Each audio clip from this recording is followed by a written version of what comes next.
Lilian Dukudu, 25 years old, walked briskly through the marble lobby of Henderson Company, her heels tapping a rhythm only she could keep. The cool Lagos breeze barely made its way through the grand revolving doors of the high-rise on Victoria Island. Lilian was, as usual, early. For the past 2 years, she had been the personal assistant to Mr. Mario Henderson, one of Nigeria's most respected business moguls in logistics and supply chain management. He wasn't just a boss, he had been like a father figure, a steady presence in her otherwise unpredictable world. Her loyalty to him ran deeper than her job description. So when he'd called her into his office the previous Friday to announce his early retirement, her world had momentarily tilted. He'd said it gently, the way he always delivered hard news. "I'm stepping down, Lilian. It's time I spent more time with my grandchildren, and with myself." Her chest had tightened, but she had managed a nod and a professional smile. He'd done so much for her over the years. She couldn't be selfish. "But who'll take over?" she'd asked. He'd only smiled, rubbing his temple like it pained him. Lucas. The name struck her like a splash of ice water. Lucas Henderson, his only son, her first heartbreak, the one man she had never quite forgiven or forgotten. Now, as she approached her desk on the executive floor, her mind swirled with questions. Would she really have to work under Lucas? Did he even remember how badly he'd hurt her? They had grown up together. Their fathers, Jose Dukudu and Mario Henderson, had been best friends since their federal government college days. Weekend BBQs, New Year's celebrations, boat rides to Tarqua Bay. She and Lucas had been inseparable. At 17, they'd fallen in love. Young, reckless, and naive. Their love had been poetry written in sunshine and summer breeze. But at 19, everything had shattered. Lucas had drifted, cold texts, missed calls. Then one night, without explanation, he'd ended it. A week later, she heard from friends that he was obsessed with another girl, Rachel Adebayo. The painful twist? Rachel never even wanted him. Lucas chased a fantasy, and by the time he realized the truth, Lilian had already moved out of his world. Now, 5 years later, she was being forced back into his orbit. And he didn't even know. Lilian's phone buzzed, a message from the company's HR director. "Meeting in conference room A, 9 a.m. sharp, introduction of new CEO." She exhaled sharply and looked at the time, 8:58 a.m. Quickly gathering her notepad, she smoothed down the pleats of her emerald green midi dress and adjusted the delicate chain around her neck. She didn't want to look shaken, but her insides felt like jelly. As she entered conference room A, the entire executive team had already gathered. Soft murmurs of curiosity filled the air. Everyone was wondering who the new CEO would be. Then the doors opened again, and in walked Lucas Henderson, tall, clean-shaven, suited in charcoal gray. The sharpness of his jawline hadn't changed. Neither had his eyes, cold steel with hints of mischief buried deep. The room hushed into silence as he stepped to the head of the table. For a moment, his eyes swept the room, until they stopped on her. He blinked. Lilian didn't flinch. She met his gaze head-on. "Good morning," he began, his voice deeper, more mature. "For those of you who don't know me, I'm Lucas Henderson. I'll be stepping into the role of Chief Executive Officer, effective immediately." Polite applause filled the room, but Lilian's hands stayed still on her lap. Lucas didn't look at her again. Not once. After the meeting, she slipped out quietly, but HR caught her before she could escape. "You're being reassigned to work directly with Mr. Lucas Henderson starting today," they informed her, handing her a new desk assignment slip. Lilian stared at the paper. She didn't argue. She didn't scream. She just nodded. But inside, she burned. Lilian stood outside the sleek glass doors of the CEO's office on the 25th floor of Henderson Tower. Her palms slightly clammy. The brass nameplate had been replaced already.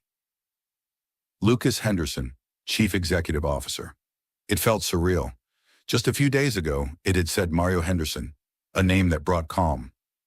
Lucas's name brought something else entirely. Memories, tension, regret. She took a deep breath, knocked lightly, and heard the faint, "Come in." When she stepped inside, it was like walking into a different world. The office had been refurbished already. The warm wood tones her former boss had loved were gone, replaced with sharp black steel, glass, and minimalist decor. Cold, expensive, like Lucas himself. He sat behind the desk, fingers tapping rhythmically on the table. When he looked up, their eyes met. The air between them turned tight. "Lilian Dukudu," he said slowly, tasting her name as if trying to remember what it once meant to him. "Mr. Henderson," she replied with stiff professionalism. His brow twitched, just slightly at her choice of title. "I didn't know you were still working here. And I didn't know you'd be taking over," she replied, tone flat but respectful. Lucas leaned back in his chair, watching her closely. Funny how life throws people back together. Lilian didn't smile. "I'm here to do my job. If you want me replaced, I'll understand." He raised an eyebrow. "Do you want to leave?" Her silence stretched between them, like a stretched rope ready to snap. "No," she said finally, voice firmer than she expected. "I've worked too hard to earn my place here. I'm not leaving just because of history." Lucas gave a small nod, his expression unreadable. "Then let's get one thing clear, Lilian. This isn't personal. It's business. I won't treat you any differently than any other staff." "I wouldn't expect you to," she said coolly. Still, as she stood there, part of her wanted to yell at him, to throw the past in his face. But she didn't. Instead, she waited for instructions like the professional she had trained herself to be. Lucas pushed a leather folder toward her. "My calendar. I want every meeting confirmed, every gap optimized. I've got meetings with the board this week, and I want you to prep briefing notes for all 12 members." Lilian took the folder without flinching. "Noted. And one more thing," he added. "You'll be moving your desk back inside this office, just like you were for my father." Her breath caught. Sharing an office with Lucas? Being in his space all day? He saw the hesitation flicker across her face. "Is that going to be a problem?" "No, sir," she said tightly. "I'll have my things moved up by noon." "Good," he said. "That'll be all for now." Lilian turned and walked out, heels echoing on the polished floor. Once outside, she leaned against the wall for just a second, letting out a breath she hadn't realized she was holding. This was going to be harder than she thought. Downstairs, the whispers had already started. "You heard? She used to date him. Back when they were teenagers, right? I heard she was heartbroken. And now he's her boss? Chai." Lilian walked past the stairs and the murmurs, chin high. She wouldn't give anyone the satisfaction of seeing her squirm. Not again. By midday, her things had been moved up to Lucas's office. A sleek, L-shaped desk was positioned to the side, near the window. It was technically her old desk, now in a new war zone. As she settled in, Lucas stayed focused on his screen. Not once did he speak. Not once did he acknowledge her presence. By late afternoon, she dropped a completed stack of briefings on his desk. He flipped through one, nodding. "Impressive, as usual." "Thank you," she said, fighting the flicker of warmth that tried to rise inside her. There was a pause. Then his voice softened slightly. "Do you hate me, Lilian?" The question blindsided her. She looked up slowly. "Does it matter?" He looked away first, fingers tightening around his Mont Blanc pen. "Maybe not, but I've wondered." Her lips parted, but the words she wanted to say tangled in her throat. Did she hate him? Or had she buried the heartbreak so deep it had only hardened into indifference? Lilian finally stood, brushing invisible lint from her blouse. "If you're done with me for today, I'll be preparing the materials for tomorrow's board session." Lucas looked up at her. "I'm not your enemy, Lilian." She stared at him for a long second. "No, you're just my boss." And with that, she walked out. But her hands were shaking. That evening, Lucas sat alone in the office long after the lights on the other floors had dimmed. He turned to the glass windows, watching the cars glitter along the Lekki Bridge. The city was alive, but inside him, something stirred uneasily. He had broken Lilian's heart once, foolishly, recklessly. And now he wasn't sure if he was being given a second chance or facing a reckoning. By the following morning, the corridors of Henderson Company buzzed with low chatter. Staff filtered through the building, heads close together, exchanging updates and gossip like coffee orders. The most popular topic? The new CEO and his assistant. "You mean Lucas Henderson and that Lilian girl used to date?" Someone whispered in the elevator. "Back in the day, it was serious, oh," another answered, "until he dumped her for one fine babe." "What was her name again?" "Rachel." That name still hung like a curse in Lilian Dukudu's mind. Inside the executive office, Lilian tried her best to ignore the glances she got whenever she entered or exited the glass-encased space. Her phone vibrated with a message from her friend, Ifeoma, who worked in legal downstairs. "Babe, people are running mad with Gisto. You okay?" Lilian didn't reply. She couldn't. Not while Lucas sat only a few feet away, discussing investment strategy with the CFO over speakerphone. She focused on reviewing presentation slides and compiling notes for an upcoming pitch to a South African investor. But Lucas's presence was unavoidable. His deep voice, his clean cologne, the way he occasionally glanced her way when he thought she wasn't looking. At 11:03 a.m., he ended his call and leaned back in his chair. "Lilian, how soon can you have those performance charts printed?" "Give me 20 minutes." He nodded. "Make it 15.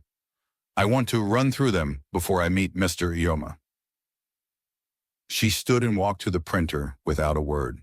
The silence between them had returned, tense, professional, pretending the past had never existed.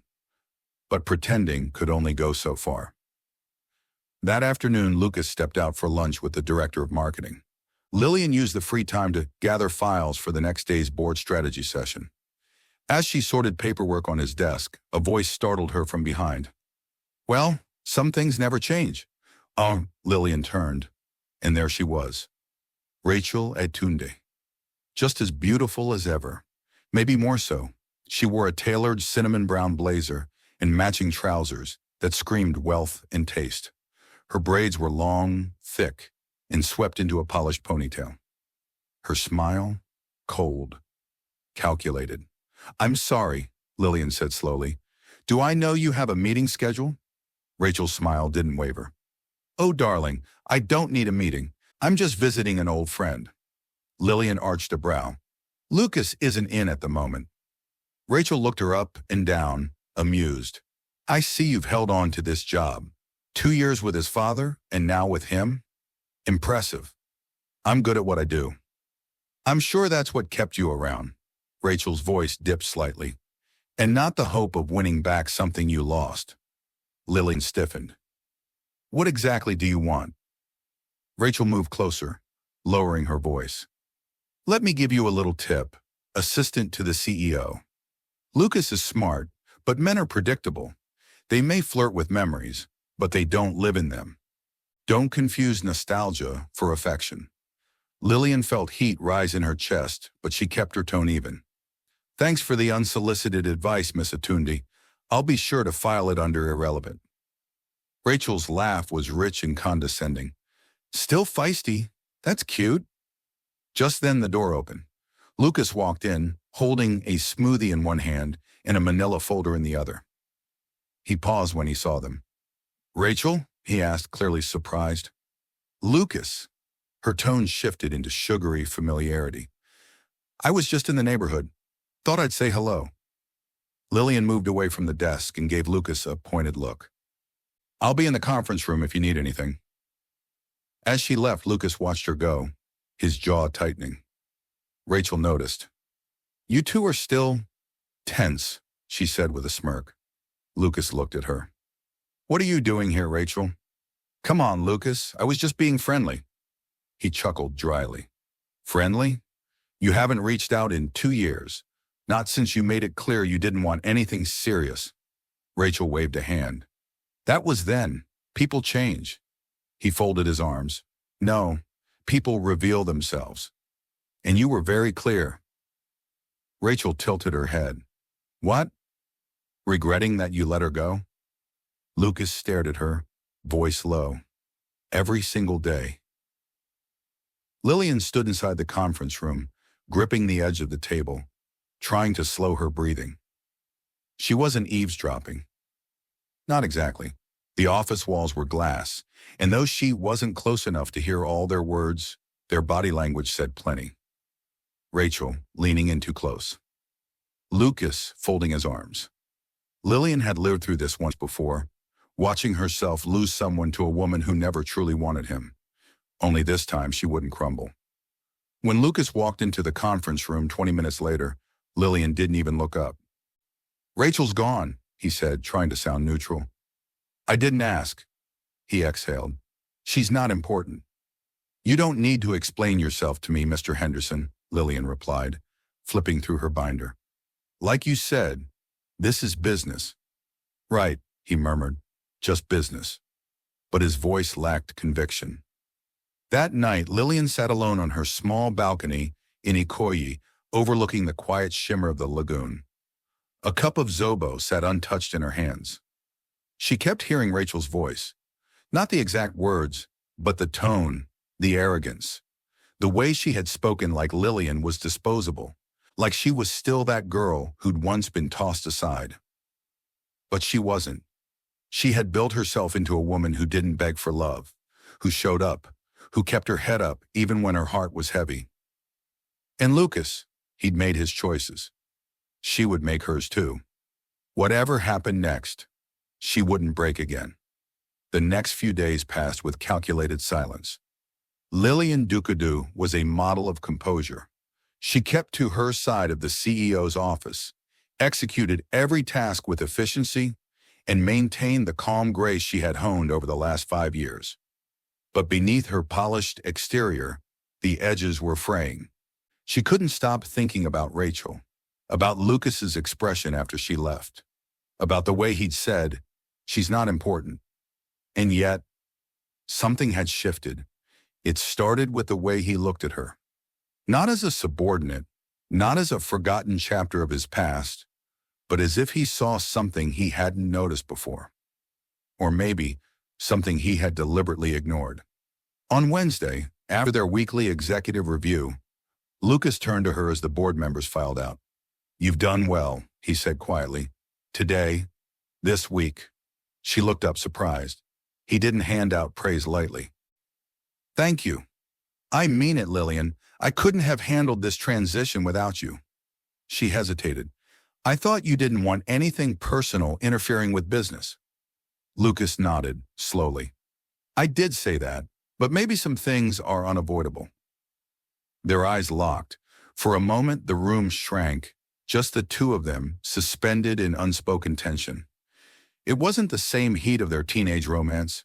It was more grown up now, charged, uncertain, more dangerous.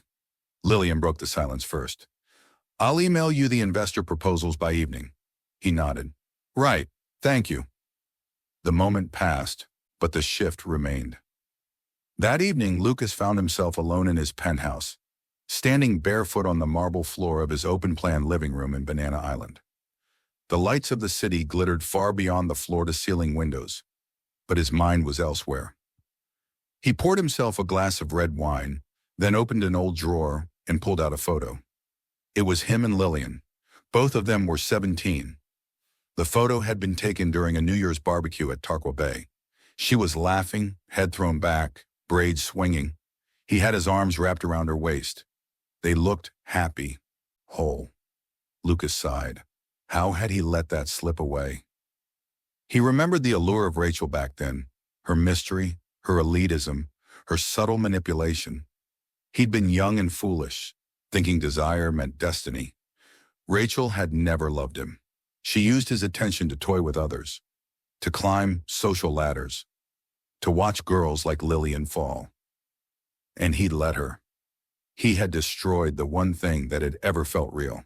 Now, sitting at the helm of a billionaire company, flanked by accolades and assets, Lucas Henderson couldn't shake the feeling that the most valuable thing he ever had was something he'd already lost.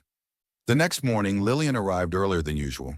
She was in a navy blue pencil skirt, white silk blouse, and heels that made her legs look impossibly long. Her natural curls were pinned into a low bun, and her expression was unreadable as she walked in. Lucas noticed. "Morning," he said, eyes not leaving her. She barely glanced at him. "Morning, sir." "Sir." She was back to the formal wall. He wanted to break it, but how? At noon, a surprise delivery arrived at the reception. A large box, wrapped in black matte paper with a sleek gold ribbon. Inside was a vintage leather planner, embossed with her initials, and a note. "For the woman who keeps everything in order. L.H." She stared at the gift for a long time, expression unreadable. Then she tucked the note into her drawer without a word. Lucas pretended to be focused on his call, but he had seen the faint pink rise to her cheeks. Later that afternoon, the first real crack in the wall came, not from Lucas, but from the outside world. Lilian was walking back from the legal department when she heard two junior staff members whispering near the coffee machine. "She's only keeping that job because of her past with him. I heard they dated when they were teenagers. Maybe he's still soft on her." Lilian paused, her jaw tightening. She turned slowly and approached them. "If you have something to say about me, you can say it to my face." The two women flushed, stammering apologies, but Lilian didn't wait. She walked away, head high, but her heart pounding.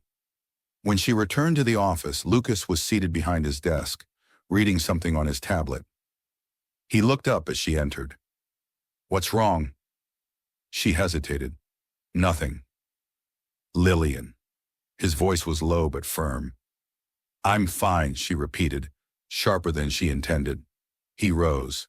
"Talk to me, please." She laughed bitterly. "You want to talk now? After all these years? After what you did?" Lucas's eyes darkened. "I deserve that, but I'm trying." "Well, don't." Her voice cracked. "Because the whole office is already watching, judging. I worked hard to be seen as more than your ex-girlfriend. I rebuilt myself, Lucas, alone, without your help. I don't need your pity or your vintage planners." Lucas looked stunned for a beat. Then he stepped closer, voice lower. "It wasn't pity, Lilian." "Then what was it?" He didn't answer right away. Then he said softly, "It was regret." She blinked. "Regret for how I treated you," he continued. "Regret for not fighting harder. Regret for thinking I could ever replace you with someone like Rachel." The silence between them thickened. "I'm not asking for anything," Lucas added. "Just don't shut me out completely." Lilian stared at him, her throat tight. Then she turned and sat at her desk. And for the first time in weeks, she whispered, "Okay, it wasn't forgiveness, but it was something." By the time the next board meeting came around, Lucas Henderson and Lilian Dukudu had fallen into a new kind of rhythm, tense, respectful, but quieter. The emotional storm of their last exchange had given way to a strange calm. Not peace exactly, but a truce. And then came Mr. Ikenna Fasasi's call. A major investor from South Africa was pulling out of a joint logistics expansion project. Henderson Company stood to lose over N2, $5 billion unless they secured another international partner, fast. The board was restless. Eyes turned to Lucas for answers. Lucas, in turn, turned to Lilian. "Call a meeting with the East Africa Consortium. I want to fly to Nairobi myself if necessary, but I'll need you with me," he said, handing her a list of key players. Lilian's brows lifted. "With you? You're the only one who understands the background fully, and I need someone I can trust." Her heart stuttered at that word. Trust. For a second, she wasn't sure if he was talking about work anymore. Still, she nodded. "Yes, sir." The Nairobi trip was scheduled for Friday, but what neither of them expected was what would happen at the Thursday pre-briefing dinner in Lagos. The evening was held at the Sky Garden restaurant in Victoria Island, a rooftop venue known for its floor-length chandeliers and panoramic views of the city skyline. Lucas had arranged the private dinner with key stakeholders, and Lilian had coordinated every detail, from the guest list down to the orchid centerpieces. She arrived 10 minutes early, dressed in a forest green sheath dress that fit like a whisper. Her hair was slicked back into a bun, and her lips were painted a soft plum. She looked breathtaking. Lucas nearly forgot to breathe when he saw her. "You look professional," he managed. Lilian arched a brow. "That was the goal, wasn't it?" A smirk tugged at his lips. "Unfortunately, you overshot the mark." As guests began to arrive, the mood shifted from formal to celebratory. Deals were discussed, toasts were made, but somewhere between the dessert and the final wine pour, Mr. Agata, one of the longtime board advisors, leaned in with a sly smile. "So, Lucas, we've all heard rumors." Lucas paused mid-sip. "Rumors? About your assistant?" Lilian froze. Mr. Agata chuckled. "I mean, when are you two making it official? The chemistry is enough to light up Banana Island." Laughter rippled around the table. Lucas didn't laugh. He looked at Lilian, then turned to the group. "With all due respect, I don't think my personal life should be the topic of discussion tonight." Agata shrugged. "Relax, it's just friendly banter. But if you ask me, a partnership in and out of the boardroom might just be your smartest merger yet." That drew more laughter. Lilian's face burned. She stood up politely. "If you'll excuse me, I'll go check on the transport arrangement." She left the table. Lucas didn't wait. He followed her out to the rooftop balcony, where the Lagos skyline blinked like 1,000 fireflies. She stood near the glass railing, arms folded. "That was humiliating. You didn't do anything wrong." "I'm tired of being your joke," she snapped. "First I was the girl you left behind. Now I'm the woman everyone thinks you're toying with." "I'm not toying with you." "Then what are you doing, Lucas?" His jaw flexed. "I don't know." Her laugh was bitter. "Well, that makes two of us." She turned to walk away, but he caught her hand. "Wait." His voice dropped to something raw. "I want to make this right. I want to protect you, Lilian. I want to fix what I broke. But I don't know how to do that when you're standing so far away." She blinked at him, startled. "What are you saying?" "I'm saying," he hesitated, "come with me to Nairobi, but not just as my assistant." Her heart stopped. "What does that mean?" He let go of her hand. "Let's start again. Just dinner. One dinner.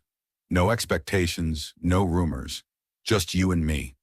Talking like two people who used to matter." Lilian's lips parted, but no words came. She turned back toward the city skyline, her mind spinning.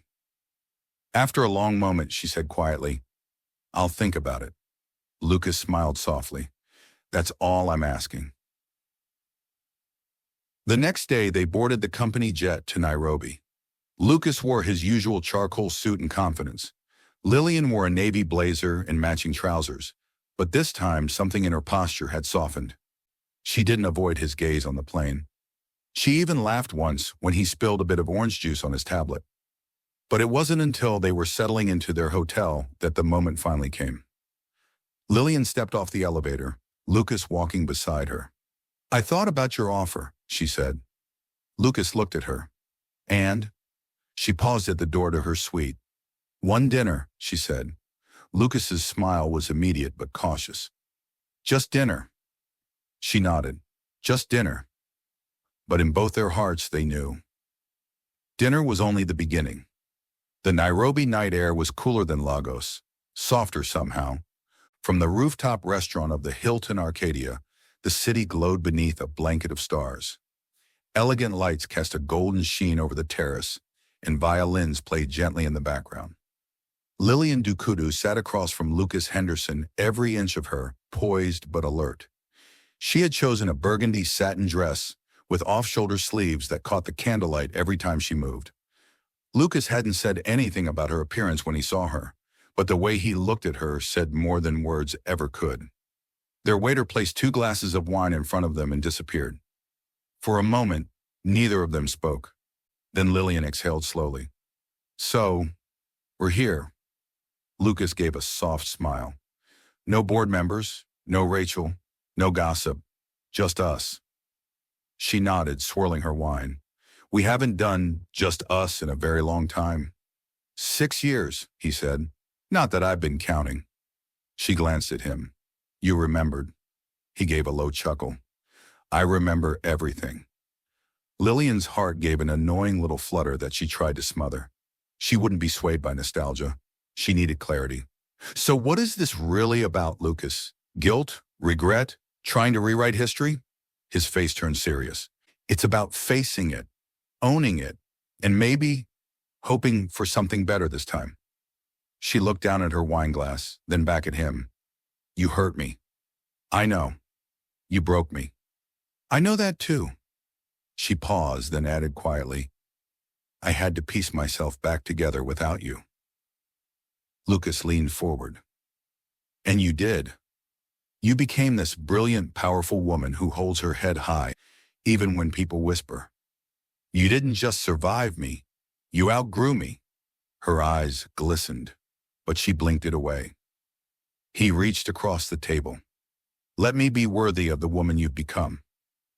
Lilian looked at his hand for a long moment. Then slowly she placed hers in his. Just dinner, she had said. But there, under the Nairobi sky, it became something more. The next morning, business resumed. Meetings with East African stakeholders went better than expected. Lilian took the lead on negotiations with the Tanzanian port partners, impressing everyone in the room with her command and poise. Lucas watched her in awe. She wasn't the girl he once dated. She was a force, and somehow she still had room in her heart for the boy who had broken her. On the flight back to Lagos, Lucas finally said what had been on his mind since dinner. Lilian, what if we tried again? Slowly, privately. Just a fresh beginning. She didn't look up from her tablet. You think it's that easy? No, he replied, but I think you're worth trying for. She closed the tablet and turned to him. You left me when it got hard the first time. Why should I believe you'll stay now? He swallowed. Because I've lost you once, and I won't survive it again. That silenced her. But she didn't say no. Back in Lagos, the office was abuzz with the news that the East Africa deal was salvaged. Lucas was hailed as a genius strategist. Lilian, too, received quiet praise from board members, impressed by her command. But the whispers returned just as quickly. She followed him to Nairobi. They shared a room, I bet. She's clearly working her way into his life again. Lilian kept her head down. She had no time for rumors. Until the gossip turned ugly. One afternoon as she left the break room, she overheard Maya, the HR junior associate, laughing with someone from PR. Of course she's back in his bed. That's how women like that survive. Seduce the right man, stay employed. Lilian didn't confront them. She just walked straight to her office, shut the door, and sat at her desk in silence. This was the cost. Loving a man in power meant being misunderstood, mislabeled, and misjudged. And Lucas, he wasn't just powerful. He was a Henderson. She couldn't go through this again, not without certainty. When Lucas returned to the office that evening, he found her packing up her things. His face tensed. Going somewhere? She looked up, expression calm but cool. I need to take a few days. Clear my head. He stepped inside. Because of what people are saying? She nodded. Because I need to remember who I am when no one's watching. Lucas stepped forward. I don't care what they say. I care about you. I know, she said softly, but I also care about me. He wanted to stop her, to say more, but something in her eyes warned him to let her go. So he nodded. When you're ready, he said quietly, come back. She looked at him for a moment, then walked out, heels clicking against the floor, head held high. Lucas stood alone in the office, heart heavy. She was right to leave, but he could only hope. She'd also find a reason to return.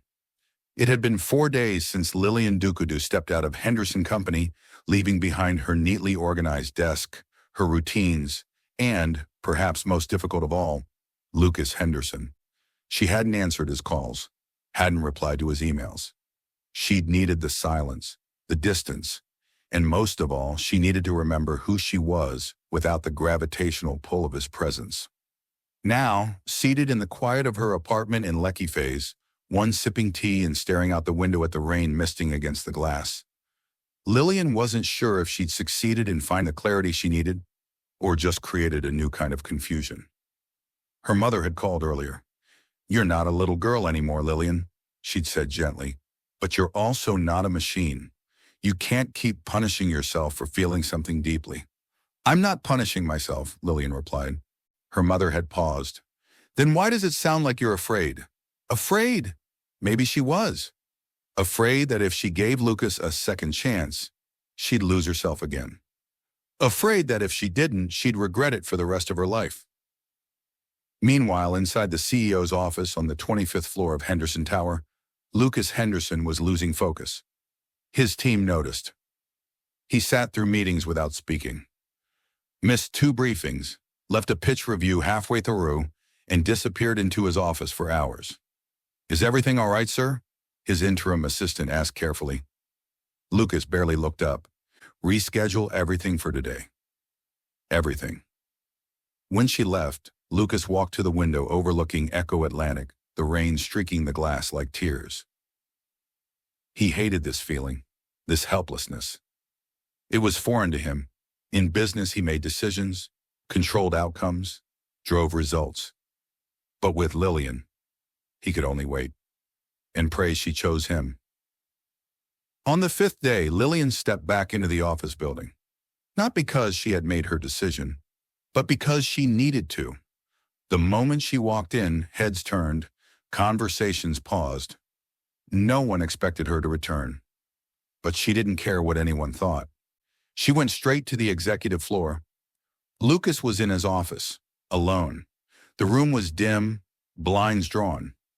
When she knocked, he looked up like he wasn't sure if he was dreaming.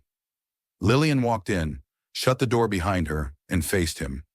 "I didn't come to talk about the weather," she said softly. He rose from his seat.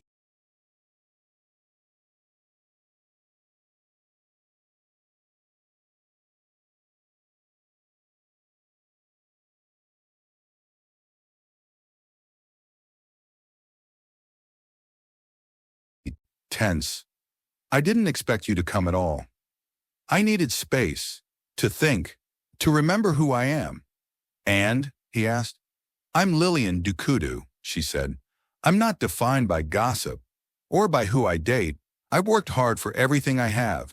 I won't let anyone reduce me again." Lucas swallowed, unsure of where this was going. "And you," she continued, "you hurt me, and you still scare me." He stepped closer, cautiously. But, her voice broke slightly. "I still love you." I never stopped. Silence. Tense. Explosive. Sacred. Lucas's eyes shone with something he hadn't allowed himself to feel in years. Hope. He took her hand slowly, like touching something fragile. "Lilian, I can't undo the past, but I will never let you question your worth again. I will fight for you, every day, publicly, privately, until you believe that I was made to love you." Her throat tightened. "I don't want to hide," she whispered. "I don't want to be the woman people whisper about in hallways." "Then let's not hide," he said. "Let them whisper. We'll walk right past them, together." A tear slipped down her cheek. He reached to wipe it gently. "You sure?" she asked. Lucas smiled. "I've never been more sure of anything in my life." The following Monday, the office buzzed again, but for a new reason. Lucas and Lilian walked in side by side. Not in shame, not in fear, but with quiet dignity. They didn't make announcements. They didn't hold hands. They didn't need to. By lunchtime, everyone knew. And for the first time in years, Lilian didn't care what they said. She had made her decision. She had chosen herself. And in doing so, she had chosen love too. By the end of the week, whispers turned into headlines. CEO Lucas Henderson dating longtime executive assistant Lilian Dukudu. Power couple or office scandal. Lagos elite react to Henderson company romance. The press didn't waste time. A blurry photo of Lucas holding the door open for Lilian at a private brunch in Ikoyi made it to the gossip blogs by Saturday morning. Speculations spun wild. About favoritism, about power imbalance, about legacy, control, and everything in between. Lilian stared at the article from her bed, phone clenched tightly in her hand. She wasn't surprised, but it still hurt. No one seemed interested in the years she'd worked behind the scenes, the overtime, the late nights, the sacrifices. They didn't see her grit. They only saw a headline. The door to her apartment opened gently. Lucas entered, holding a brown paper bag and a look of concern. "I brought you a mala from that spot you love, the one in Surulere." She tried to smile. "You remembered." He walked over, placed the food on her kitchen counter, and leaned on the frame of her doorway. "I saw the blogs," he said. "I figured. They don't matter." She gave a half laugh.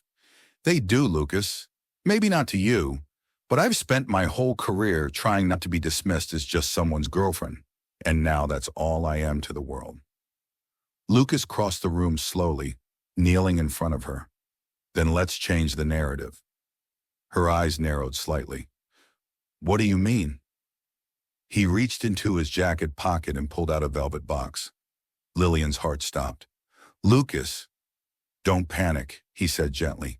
"I'm not proposing marriage. Not yet. I'm proposing clarity.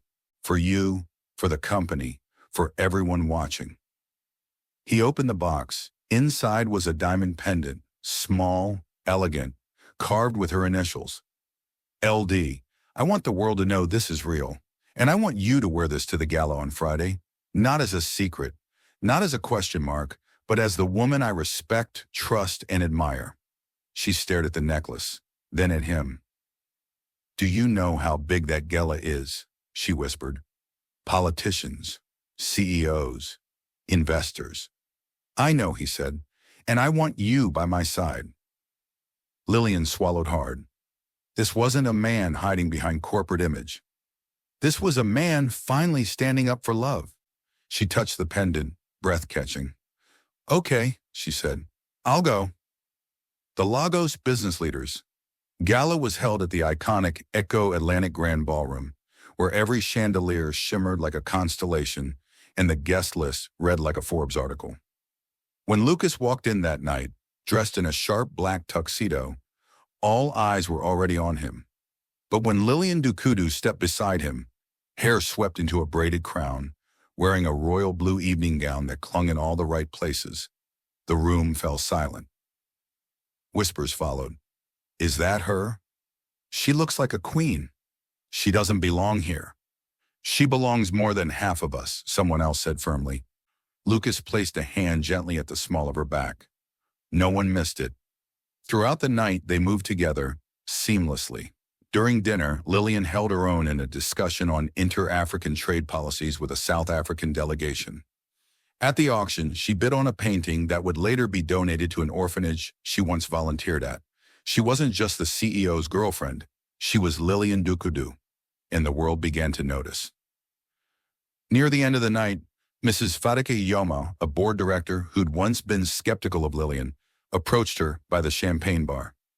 "I misjudged you," she said simply. Lilian turned. "Ma'am, you're not riding on his power. You're matching it." Lilian smiled softly. "Thank you. That means more than you know." She walked back to Lucas with her chin higher than ever. He looked at her. "How do you feel?" "Like I've finally arrived where I belong." "Next to me?" She nodded. "And standing firmly on my own." As they drove home that night, Lucas reached over and gently took her hand. "I know you were hesitant, and I know this won't be easy, but I want to do this with you, for real." She turned to him, eyes gleaming. "Then let's build something bigger than both of us, something no one can break." He smiled. "Deal." Outside, Lagos glittered. Inside the car, the beginnings of a legacy were quietly unfolding. Not one built on scandal, but one rooted in love, growth, and two people choosing each other again and again. The following Monday at Henderson Company, everything felt different. Not because of gossip or tension or politics, but because Lilian Dukudu walked into the building no longer hiding. Her head was held higher, her steps were lighter, her heart steadier. The gala had shifted something in the way people looked at her. The woman they once whispered about was now being respected, admired, even cautiously envied. Still, not everyone was pleased. By midday, Rachel Atunde returned. She arrived unannounced, walking past the reception desk in a cobalt blue suit and pointed stilettos. Her chin was up, her smile as polished and poisonous as ever. She walked directly to Lucas's office and knocked once before stepping in. Lucas looked up from his laptop. His expression instantly tightened. "Rachel." "Lucas," she said with a sugary tone. "I saw the photos. You and Lilian. Very public. If you're here to start drama, I'm not." She waved a hand dismissively and sauntered in, sitting without being asked. "I'm here as a friend." "We're not friends," he replied coldly. Rachel raised an eyebrow. "Come on, don't be so harsh. I just thought you'd want to know what people are saying." Lucas leaned forward. "I stopped caring about what people say the moment I chose Lilian." Rachel laughed, a little too loud. "Oh, Lucas, you really think this will last?" His jaw clenched. "What's that supposed to mean?" Rachel leaned in, her voice low. "She still carries that scar, Lucas. You gave it to her. You think she'll ever fully trust you again? That she won't wake up one day and realize you're still the same man who walked away the first time?" Lucas stood slowly, towering over her. "Get out, Rachel." She rose, smiling faintly. "Careful, Lucas. Love built on old wounds rarely lasts. You'll see." She turned and walked out. Lilian, just returning from a meeting with the operations team, saw Rachel exiting the office. Their eyes met. Rachel's lips curled into a smirk. History has a funny way of repeating itself, doesn't it? Lilian didn't flinch. Only for people who refuse to grow. Rachel blinked, caught off guard. Then she strutted away. Lilian walked into the office to find Lucas pacing. "She just showed up," he said before she could speak. "She said things that—" "She doesn't matter," Lilian interrupted, her voice calm. "I'm not interested in her words." Lucas stared at her. "You're not shaken?" "I used to be," she admitted, "but not anymore. I know who I am now, and I know what we're building." Lucas exhaled, visibly relieved. "I won't let anyone ruin that," she added. And then she stepped into his arms, not as the assistant, not as the girl from the past, but as the woman who had made a choice. To stand beside him, to move forward, together. 2 weeks later, Lucas called a staff-wide meeting. The entire 25th floor gathered in the boardroom, curious. Rumors had been swirling again, this time about a major restructuring at the executive level. When everyone was seated, Lucas stepped to the front, Lilian beside him, calm and poised in a slate gray dress. "I've spent the last year studying not just this company's numbers, but its people," Lucas began. "And I've realized that leadership is not just about experience or wealth. It's about courage, vision, integrity." He turned slightly toward Lilian.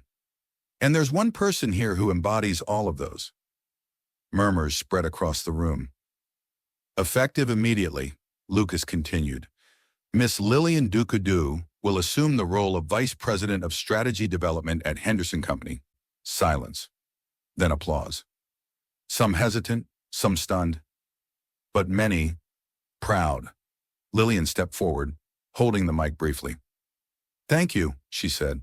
"I know this doesn't look traditional, but neither does excellence. I promise to serve this company with everything I've got, not because of who I'm dating, but because of what I believe we can become." The applause grew louder. Lucas looked at her like he was watching his entire world rise before his eyes. And in many ways, he was. That evening, they sat on the rooftop terrace of Lucas's penthouse, watching the lights of Victoria Island shimmer against the Atlantic. Lilian leaned into his shoulder. "You know they'll keep coming, right? The questions, the doubts, the Rachels." Lucas kissed the top of her head. "Let them come. They'll find two people too busy building to care." She smiled, turning her face up to his. "I love you." He cupped her cheek gently. "I loved you first, and I'll love you last. And as the Lagos night wrapped around them, one thing became certain. This wasn't a second chance. This was the real beginning. 1 year later, the skyline of Victoria Island shimmered under the golden Lagos sun. The glass towers of Henderson Company glinted like polished diamonds. From the top floor, life looked very different for Lilian Dukudu. She stood by the expansive window of her new office, her vice president of strategy development behind her, framed certificates, regional awards, and press clippings, told the story of a woman who had risen not because of association, but because of audacity. "Your 10 o'clock is here," her assistant announced softly. Lilian smiled. "Let him in." A moment later, Lucas Henderson walked in, dressed in a tailored navy blue suit, holding a single tulip, the same flower he'd brought her every month since the gala. No roses, no over-the-top gestures. Just consistency. That was how he loved her now. Quietly, respectfully, every day. He placed the flower on her desk. "Still as intimidating in this office as you were in mine." She raised a brow playfully. "You mean the office I basically ran while you were figuring out how to be CEO?" He chuckled. "Exactly." They sat across from each other, the way they often did between meetings, not always saying much. They didn't need to. There was a calm between them now, a trust that had been rebuilt slowly, brick by brick. "I spoke to your dad this morning," Lucas said. "He said he's proud of you. Said you remind him of your mom." Lillian's eyes softened. "She would have liked you, once you earned it."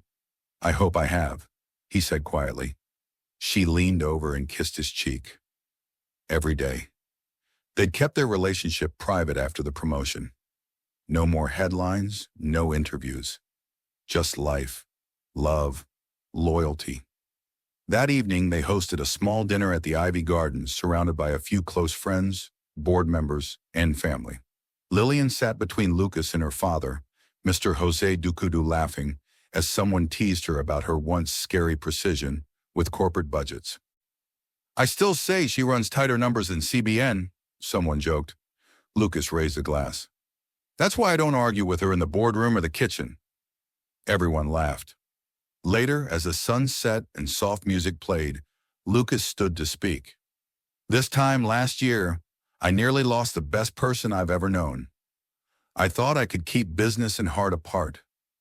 I learned quickly that the heart makes the best decisions." He turned to Lilian. "Thank you for believing in me, for showing me what love looks like when it grows through hard things." Lilian blinked away tears.